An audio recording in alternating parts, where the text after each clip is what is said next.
Oh, today is going to be a treat. We are money people in the mortgage business, but so often we may not be looking honestly at our own money. We may not have sat down with a professional to say, guide me, help me, give me a plan.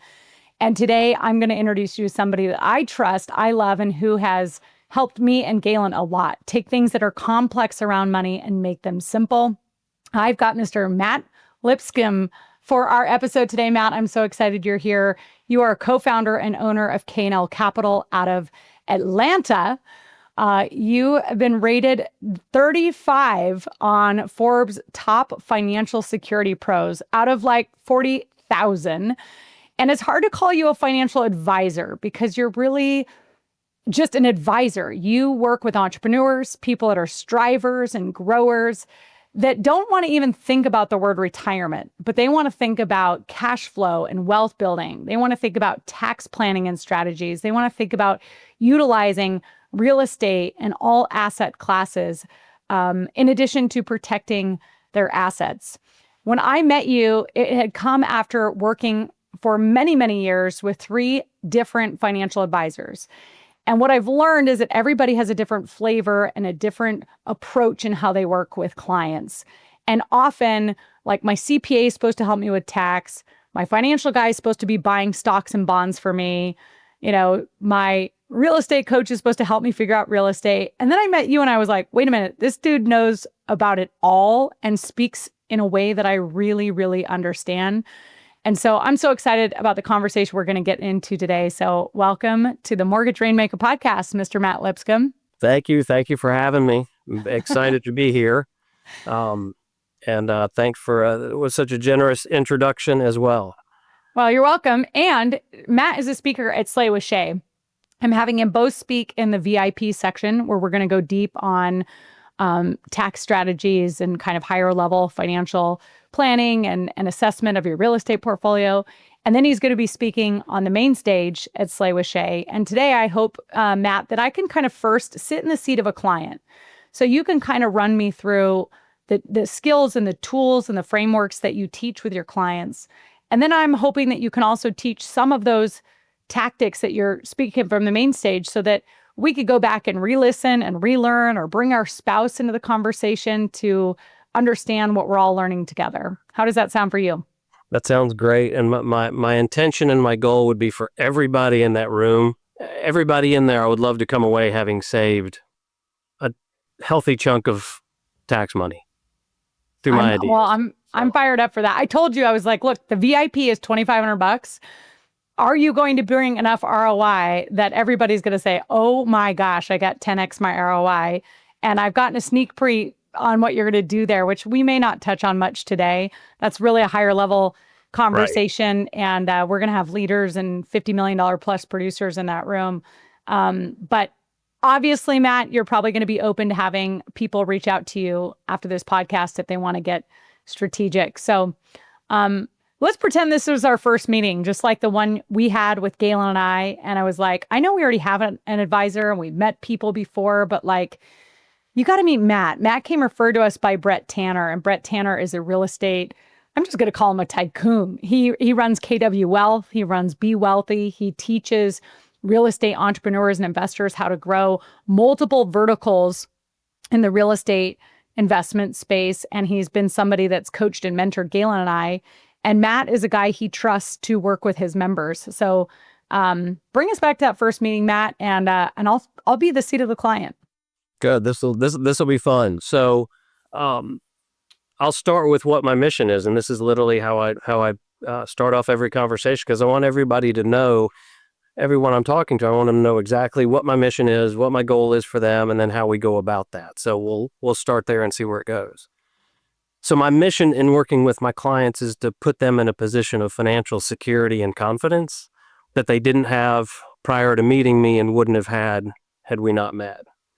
And you even said, Shayla, that was kind of your experience. Even just from the first conversation, you could tell a difference, and that's very intentional. I spent a lot of time understanding how the traditional financial world works, and then how entrepreneurs think about it, how the entrepreneurially minded think about it, and was able to draw some substantial differences. So, and that mission starts there. It's deep and wide because we go really deep and really wide.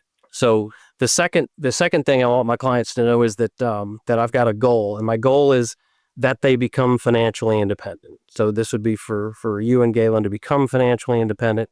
Certainly, if you are already, to remain. But let me define financial independence, because I think a lot of different people come into conversations like this not really or having their own idea of what that means. So financial independence to me is defined by, or is reached when somebody has enough assets and those assets can generate enough income that they get to live the life they want to live, do what they want with their time, and they never have a concern they're going to run out of money. That's a great place to be in. I'm ready. I usually get a really good response to those two. And then usually when I meet somebody, I'm not the first financial person they've ever talked to. In fact, they have CPAs, they have attorneys, they have other money managers, they have life insurance people, they've got property and casualty agents, they've got mortgage brokers, banking relationships. I mean, you name it. And I think particularly to other people on the outside looking in, if somebody has all those people, I think the assumption would be, well, you should therefore have a very well coordinated and properly integrated financial life.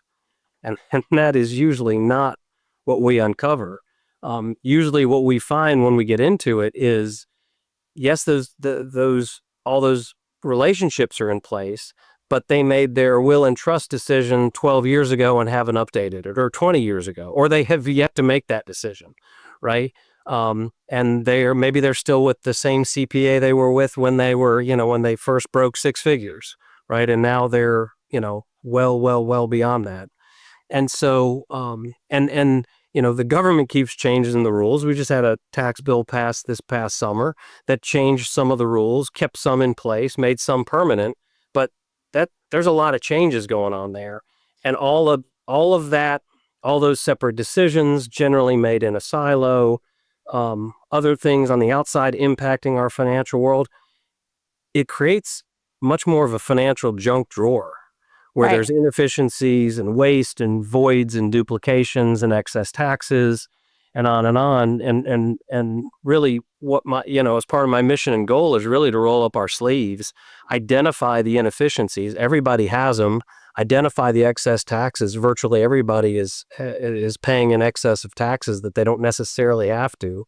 They just don't know the questions to ask their CPA. And we'll get into that here in a minute, because there's, in the three areas that I work, taxes being one of them. But I'll start with the first one is really basic, and that's wealth building, and then the conservation of the wealth building. But most people in my field, in the financial planning, financial advising, money management role, they want to first focus on, we can do better with a rate of return.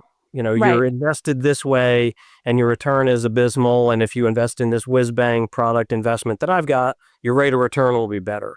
As if rate of return alone can create financial independence. And the fact of the matter is it can't. What actually matters most in that instance is how somebody runs their personal cash flows. And most people aren't running it efficiently. They're not running it with discipline and intentionality. It's not to say they don't want to. They've just never been shown a really simple system to run your personal cash flows in a disciplined and intentional way. And once we have that in place, we can then measure and identify, well, are you saving, are you investing the right amount to reach financial independence? Right. Most people have no idea what that number is. You're real good in your 10 rules. You spell out precisely what that is, and I'm 100% in agreement. And that is that depending on income, you should be saving/investing 15 to 30% of your gross family income.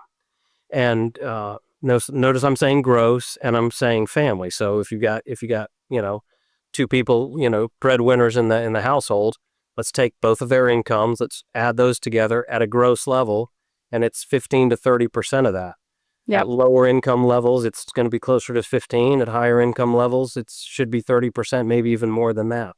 But that's the main barometer for identifying whether someone's going to become financially independent. Not the rate of returns, because rate of returns come and go. Everybody was earning great rate of returns in the late 90s. Everyone was killing it, myself included, in real estate in 2006 and 7. Yep. And then, 99 and 2000 hits and the market plummets, and everybody knows what happened in 08. Heck, I still have PTSD from what happened in 2008 through 2014, 15. Yep. So we really want to focus on that cash flow. That's going to be the main barometer. The second area where I'll help clients is from a tax standpoint. Now, I'm not a CPA. I'm not going to do your tax return, but most clients' CPAs are not doing what they want their CPA to do. Everybody wants that forward-thinking, strategy-minded, bringing us tax ideas, and that's not most CPAs. Almost never. They don't exist, but they're few and far between. So the odds are, and I would say probably better than 97%, that you may have somebody who has an idea or two. But much beyond that, they're really just your compliance person. They're what's keeping you out of jail. They're what's, getting all the net tax results of everything that happened the year prior, right? 2024, we're now, well into 2025. And they're still, at least my CPA is still waiting on me to get him my 24 numbers. Yeah. The totality of them. And then he's going to put those on the right line, on the right form for 2024. And here, we should be planning for 2026 and beyond. Exactly. So unfortunately, the CPAs just, it's just not what they do. It's not who they are. So fortunately or unfortunately, my dad, back when I was 14 or 15, had my first W-2 job. And of course, you get a W-2, you've got to pay taxes. So my dad, being a really good tax guy, would have me do my taxes. And I'd come back and I'd owe some amount of money. And then he would look at it and say, "That's right, Matt, you've done this right." And I was real happy. And then he would go and do my return and he would show it to me and I wouldn't owe anything. And I'm like, "Well, what did you do?" And so he started saying, "Well, there's this rule and there's that rule and there's this exception." And that really kind of got me, when I started in this business 34 years ago, I was always focused on taxes and helping my clients to lower their tax bill. And thankfully, the government keeps changing the rules. So there's always value, always ways to bring more value with the latest tax law changes and the ones that are coming. So the tax piece is the second area where I'll work. And then the third is, I kind of think of it all things protection. So protecting your assets, protecting your income from anything that can erode it, confiscate it, deplete it, take it away. That could be inflation, could be the propensity to consume, right? Just a fancy way of saying the more you make, the more you spend. Yeah. That's what the cash flow system hopes to fix, by the way. But we want to protect against taxes, which I've mentioned. We want to protect against dying too soon, living too long, getting sick or hurt, not being able to work.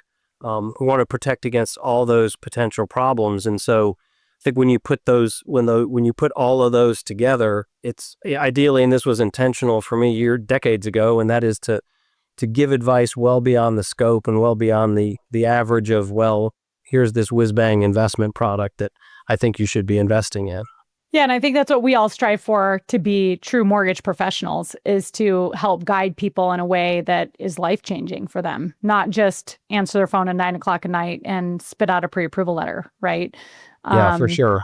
And truly be their lender for life, that your mortgage debt is the largest debt you're likely going to have and manage, and managing it efficiently with strategy to your overall plan is really powerful in the net effect of your wealth building. So I want to go all the way back to what you said in the beginning, which is your mission is to help people with their security and confidence. And I want to tie that to what you said around taxes, because most everybody listening is probably like me. We're high income W-2 wage earners. So it's been very frustrating for me the entire 21 years I've been in mortgage that I will sit down with my CPA once a year and be like, "Hey, how do I reduce my tax bill? Like, this is the biggest liability. This is the biggest opportunity for gain for me." And there's been very little for me to do, right? I mean, we've done the thing where Galen becomes a real estate professional and we're trying to take advantage of depreciation. But When you're saying that here we are in August of 2025, we should be doing planning for 2026 instead of chasing around for a K1 from 2024, that changes everything. I mean, how do you have security and confidence? You're playing way ahead and you're being really proactive about where you're spending your time, where you're allocating your money. And then going back to this cash flow framework, you use the word discipline a lot. And I remember when I first got coached around money, the saying was, money is tactical, it's not emotional. And I really was like, wow, that nobody's ever taught me the tactics of money. Like, what does that mean? What are the money rules? How do you get to this level of financial independence? I read a book that most people read, Rich Dad, Poor Dad, and that kind of illuminated some things around, buy assets that give you cash flow, and then continue to buy more assets with cash flow. But even then, if you understand it at a high level, do you have a plan, and are you and your spouse on the same page? So will you walk me through the cash flow conversation that you had with Galen and I, and how you take maybe a junk drawer or an undisciplined, sloppy approach, and you start teaching us how to be on purpose and intentional with our cash flow for that financial independent goal? Yeah, it's interesting you mentioning that money is tactical, and that's how I view it. But as we were talking earlier, people bring a lot of emotional baggage when it comes to money. A lot of times, generally around how they were brought up, and I think what that leads to, because it's very few people very few very highly successful people that I talk to are running their cash flow with that discipline. And so I think it's best to understand how people run their cash flows first, and then we can talk about a better way to do this. But what most people do is all the money that's created in their world ends up in, some, call it a family checking account. Maybe they have his account or her account, a joint account, or maybe it's all in a joint account. But just think of that as that's where the paychecks go, and then that's where the bills get paid. And because there tends to be no discipline around that, particularly if you're W-2 employee, maybe you've made a 401k decision. So you're thinking, all right, I've saved for the future, I've invested for the future. And I would say, if your income is or strives to be anywhere above 150 or above, which hopefully is, well beyond where anybody is here, that 401k is maybe it'll keep you from being poor or broke, but it's not going to create financial independence. So I think most people, if they're doing that, they think the money hits their checking account, it's theirs to spend. So if they have some excess in that checking account that goes above a number that they may or may not even have in their head, but they look at the account and they're like, wow, we feel comfortable. Then they go out and buy something, right? And the account balance dips. And then that's generally how people increase their lifestyle without it being intentional, without any discipline around it. And so if all we're doing is pouring more money into that checking account and you're funding your 401k, maybe even you went from a 8% contribution on your behalf to a 12% contribution on your behalf. You pat yourself on the back, you think you're doing great, therefore you can spend this extra money. And again, you're not going to become financially independent because you're never going to get to where you're saving 20%, 30% of your gross family income doing that. So it's really a wealth building after you've spent. So it's a spend first and save/invest second. And so the cash flow system that we have each of our clients implement is super simple, but it really forces us to determine what is our burn rate, what is it we spend on a monthly basis. You've got that in your 10 money rules, which I think is right on. You got to know what that burn rate is, whatever it is, 10 grand a month or 50 grand a month. There's no judgment when we go through that conversation. Right. I've had clients. I had one client and I said, what do you think your burn rate is? He said $60,000 a month. And I said, well, what do you want it to be? Thinking he would say, well, if I can get it to 45, that'd be okay. He goes, well, Matt, 100 a month. He was thinking the opposite. He was like, let's go have some fun. So there's no judgment. I want everybody's burn rate to build and grow, but I want it to build and grow within the constraints and good, wise, prudential financial decisions of, okay, our net worth is growing, our income has doubled. Therefore, let's double or not double, but let's increase our lifestyle 25% because our income has doubled. Just realize when your income doubles, your tax doubles or more than doubles in some cases. And there's more money that needs to be set aside for wealth building, which makes it very difficult to even double your lifestyle if your income doubles. I can just say that we see loan applications every single day, and we see people with high incomes. I mean, you'll have a dual income household and they're bringing in $300,000 a year and they're barely putting together a 10% down payment. So as mortgage professionals, we see every single day the lack of education around this. And if you asked people what their burn rate is, almost nobody knows what their true overhead is every single month. What do they spend to live their lives? Let alone do they have a plan as to where the money goes once it comes into the account. What's first, what's second, what's third? One thing that you said before, and I remember this so vividly because you're usually great at drawing pictures, and I know you'll do this at the event, is that you drew this picture of a bucket, basically, which was Galen and I's checking account. Right. And you put this like dotted line, which was like, the comfortability line. And I think everybody has a comfort, like, I have to have 10 grand in my checking account. Otherwise I'm really nervous. Like I'm not sleeping well at night. I'm checking my account balance daily. I remember when mine was like $200. Like if I had $200 that I was feeling okay with myself, but if it got down to like $12, then we really are scared. And obviously that number seems to creep and to move. My coach early on was like, look, getting 3 months is absolutely critical being a commission only person. So if you burn $5,000 a month or $10,000 a month to live your lifestyle, then you need to have 15,000 or 30,000 sitting in a float account, right? That's just there. It's peace of mind. It's, who cares what the ROI is on it? It is there. You don't touch it. And I still, to this day, have one of my 32 Wells Fargo accounts listed, like nicknamed Float. And I think that I only keep 3 months in that now because I've worked on my money mindset, because for so long I've had oh gosh, the Nazis are coming. So, points have had 6 months, a year, 2 years worth of spending in a checking account, earning 0.00001% interest.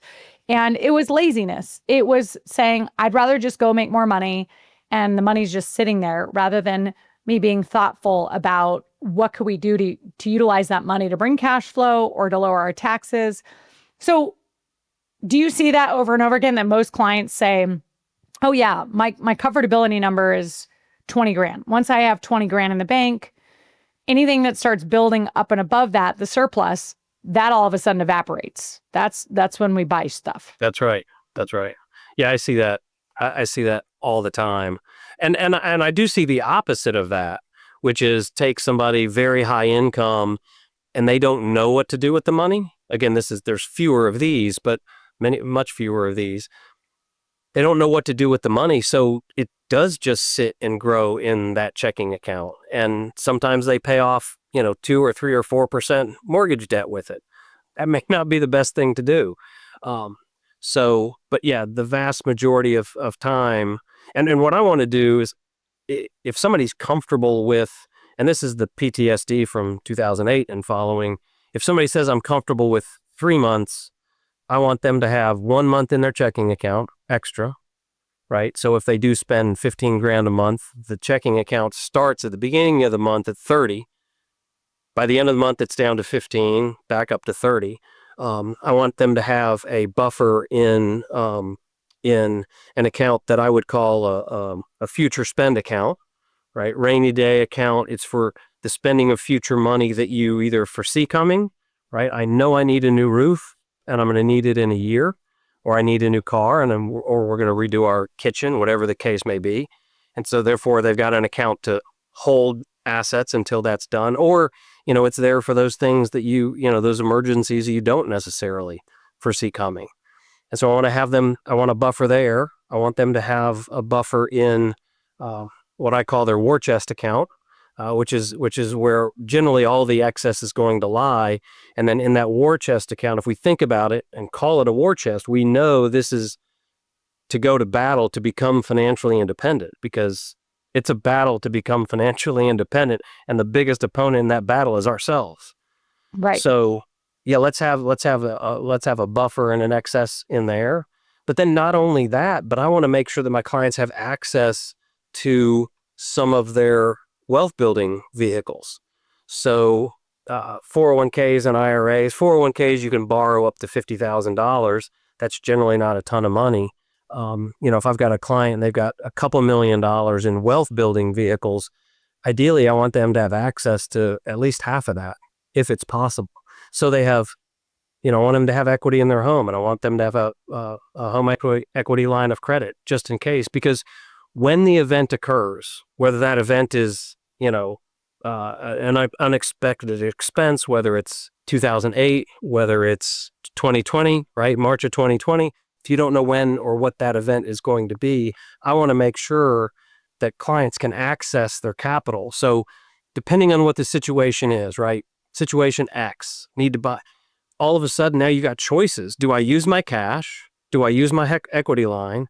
Do I use a line of credit against this, right? There's a lot of different ways to think about getting money, and there's efficiencies and inefficiencies and tax ramifications to each one of those decisions, and nobody really thinks about that. I love what you're talking about here, because the phone call is much easier when I call up Matt and say, hey, I've got this investment opportunity. I've got the opportunity to go in with two other buddies on this fourplex. My contribution is going to need to be X, $75,000. And now we're going, okay, is it better on your home equity line of credit on your primary residence? Is it better on your line of credit tied to your asset account, because you've got index funds or different equities? Or do we take part from your future spending account because you've been saving for an investment? Now you can have a strategic conversation because you've built the structure around your money. So going back to these three accounts. So if you bank at whatever bank in the United States, you first have your checking account. What you're saying, Matt, is you want to know your burn rate. So say it's $15,000 a month. You want to start September 1st with $30,000 in there. That's and right. Then you spend down your 15, and there's still a $15,000 buffer sitting in there. And when your paychecks come, you're kind of allocating only $15,000 a month to go into that spending bill paying account every month. Is that correct? That's correct. So if it's a big month, lots of closings, whatever the case may be, maybe it's a $50,000 paycheck, 15 goes into your checking account to pay bills. The rest of it goes and sits in that war chest. But now psychologically, okay, I can spend, and this was big for me. As soon as I separated the future spend in my checking account, it was like, okay, I'm free to spend this money. I can spend this guilt-free.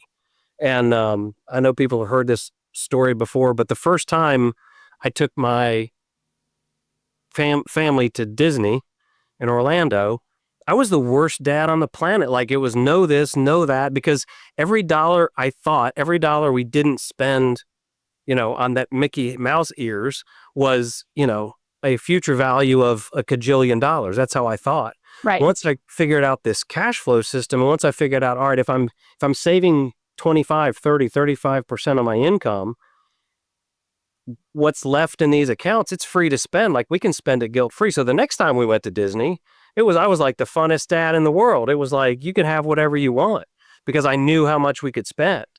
Yes. So it just allows for guilt-free spending of the 15, right? And then, the other 35 in this example would be sitting in your wealth building account. And then it's like, okay, where now I've got $35,000 more. Where now do I allocate that? And I want to say, going back to security and confidence, that's it. Like, without a plan, you're running around with shame or guilt or confusion or indulgence or greed. Like, it's all emotional. One minute I'm feeling really generous and I'm making a big donation somewhere. And then the next 4 months, I'm feeling really scared. So I don't donate any money to anybody. I even say no to the extra dollar at the grocery store because we just don't have a plan. So that first account makes total sense relative to spending and running your life. And I'm assuming when you think of a burn rate, and let's bring it down to say it's $7,000 a month and you're on a burn rate of $7,000 a month. You're thinking about your kids' tuition, their tutoring, the fact that you spend $350 on average per month at Amazon, getting whatever junk we all buy. We go out to dinner a few times. Like, you're looking over your last 3 to 6 months of spending to say, what do I spend relatively every month to run my life? Now, if you're in survival mode and you're like, your income is up and down and you're riding the roller coaster and you don't know if you're going to have money, then you're running differently. Like, your burn rate needs to be like your survival number. You're not thinking about funding your Botox and your nails and your, where do you dudes? I thought about that in a while, Shayla. Wherever the dudes go, they go to the men's barber, they're shaving their own head, right? So I love that. And I've never had this rule, by the way, Matt, on my checking account, which is why it's just been uncontrolled. And either you're feeling really good because there's a big number in there, or you're feeling really crummy because it's not a big number and you're just not sure. So I love that system. And I love that you can allocate part of your payroll, or you could put your husband's entire income into that account and put $5,000 of the wife's commission into that account so that it equals what you need, for example. In the future spending, I've loved these accounts because this is the goal-oriented part of us that are salespeople. So early on, we wanted a boat bad. I mean, like, for me, if I have a boat in my life, like, I'm good. I don't need a watch. I don't need a purse. I can drive a, 11-year-old car, but like, I need a boat. So I just dedicated $1,000 and I nicknamed the account Boat. And so every month that $1,000 was automatically going in there, and then it built up. Then it became a vacation account. And then it was like, okay, I want to spend $12,000 a year on vacations. So then it was $1,000 a month going in. And then it was like, okay, I want to up level kind of vacations that we're going to. I want, Guild Mortgage is now taking us to a Four Seasons for President's Club. Now I want to experience the next level hotel. I'm not going to pay for that yet. But then it became a $25,000 saving or budget. When we lived in Spain at one point, we had a 6-figure travel budget per year. And that was so freaking fun to put that money in the account and then not worry about staying at the cool place or, flying first class and dealing with COVID, having to like do things that were more expensive. But it's because we had budgeted the money, threw it in that account. And now, like you said, it was guilt-free spending in there. I've got one of my girls who wants to take her mom on a 70-year, on her birthday for a 70-year-old trip. So that's money you put in there. I've got other people that really want to get, a cabin or what have you. So that's the second account. And you don't necessarily have to have a buffer in that account. Although you said this could also be where you go for a rainy day fund. If your HVAC blows out, your air conditioner blows out, you need a new set of tires, whatever. So you might have, let's say, an extra month or 2 months in there to start above what you're trying to save for, whether it's a down payment or the vacation. Is that what you would say for that buffer? Yeah, that's a good number. If you've got a burn rate in your example of $7,000 a month, I think starting that account with 5 to 7, and then you start allocating based on our income. And I developed this cash flow system specifically for people who get paid lumpy. Right? That's you guys, right? It's lumpy? Entrepreneurs, lumpy, like big months, little months, like it's, and so it was designed specifically for that, because you're right. You're exactly right. In a big month, you're going to spend some, you're going to spend more, you're going to give it away.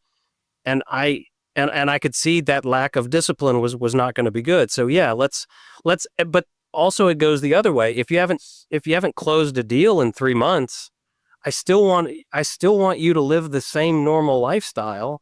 Right? I don't want you to, be like me at Disney World the first time, telling my family no to everything. And I probably had an okay month that month, but that was a different deal. But But that's the other way to think about that is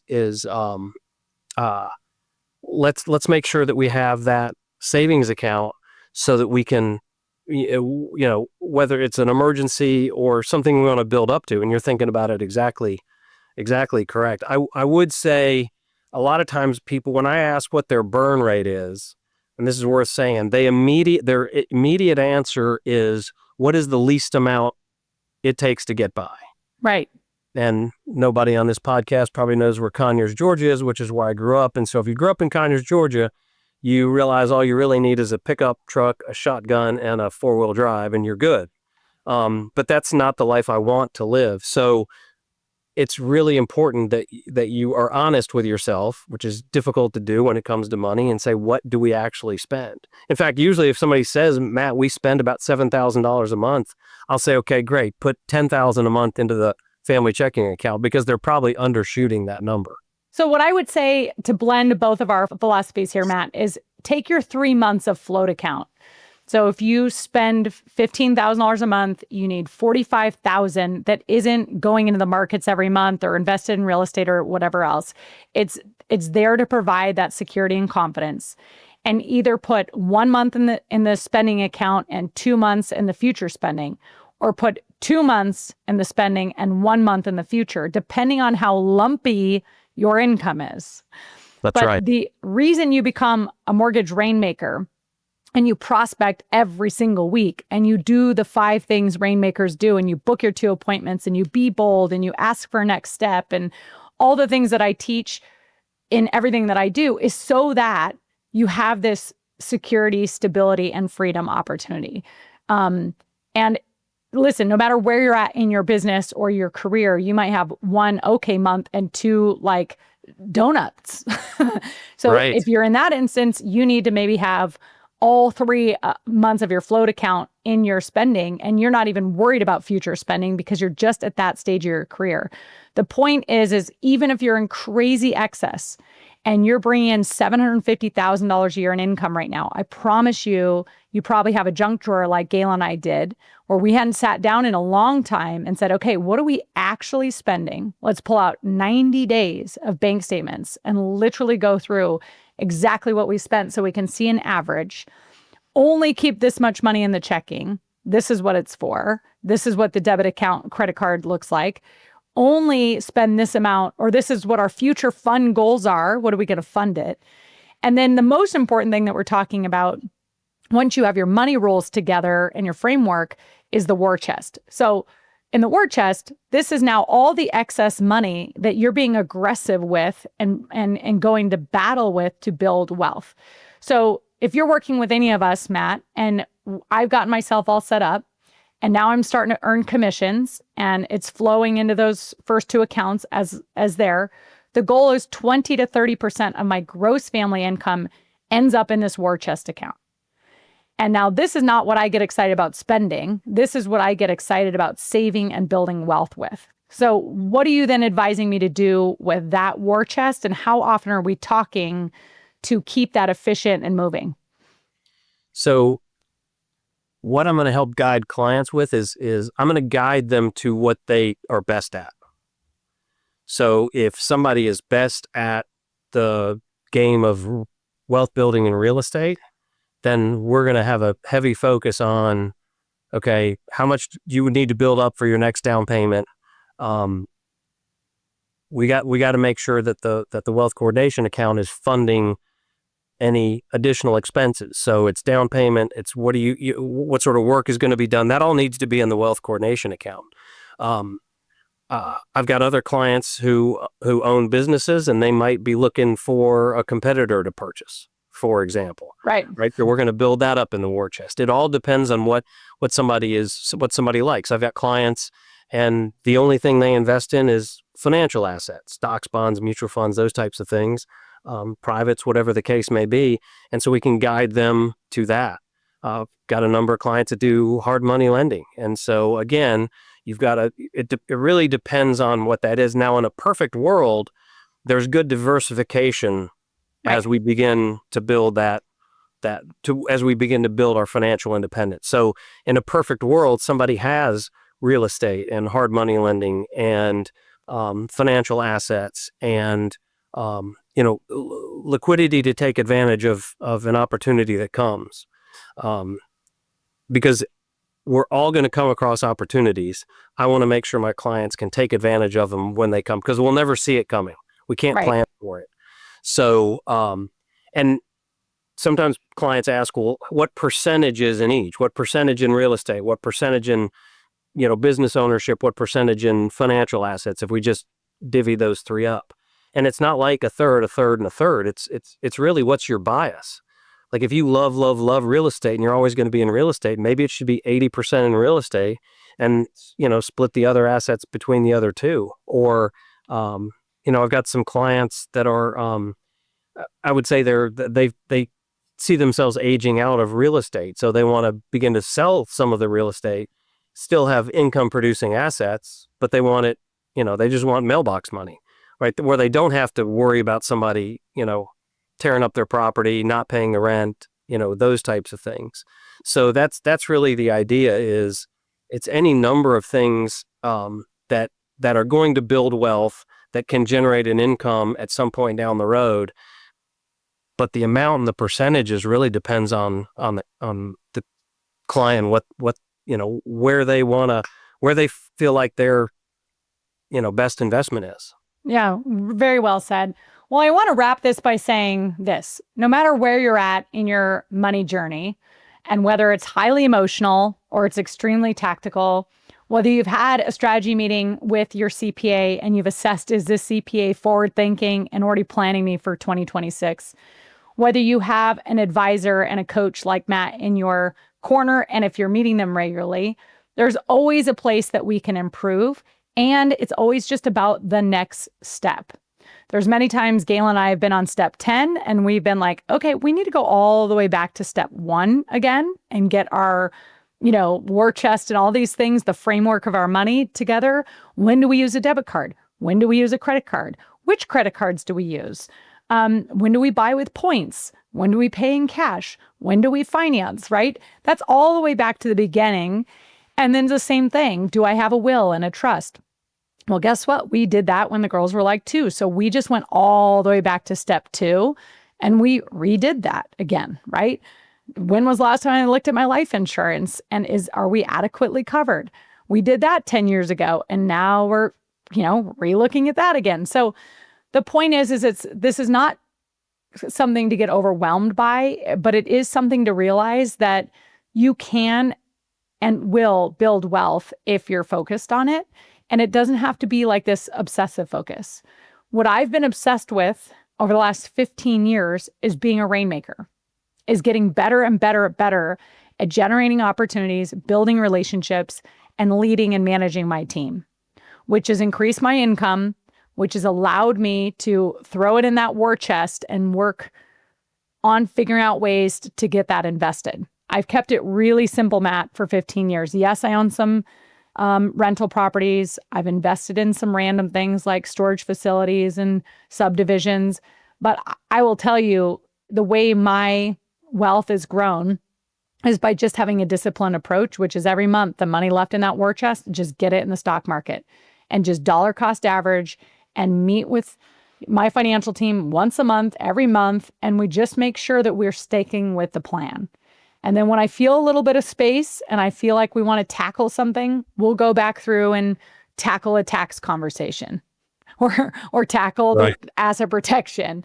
But there's been years where I'm like, I don't want to tackle anything. I just want to go make money and you deal with it and just keep it moving and keep me safe, because I'm all about the long range and that's where we're going. So I hope this was valuable for everybody listening. And if nothing else, you get with your significant other, if you're a team, and you start putting in some of these very basic money rules, you also go pull your statements and know what your burn rate is. And you come up with some goals, because that's also important, Matt. I think that, if you're working with clients and they have no goals and they don't have the next thing that they're excited about, it's hard to stay in the grind.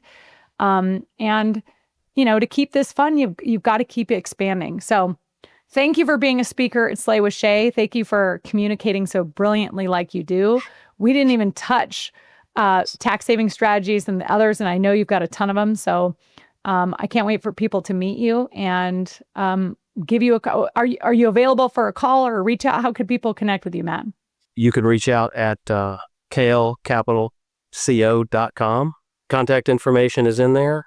Email is monitored all the time, even as we speak. So if introductions come in that way, my team is fabulous about getting us on the calendar as soon as we can. Fantastic. Well, thank you for being such an asset to our community, and I can't wait to see you in September. Thanks. Yeah, I'm very much looking forward to it.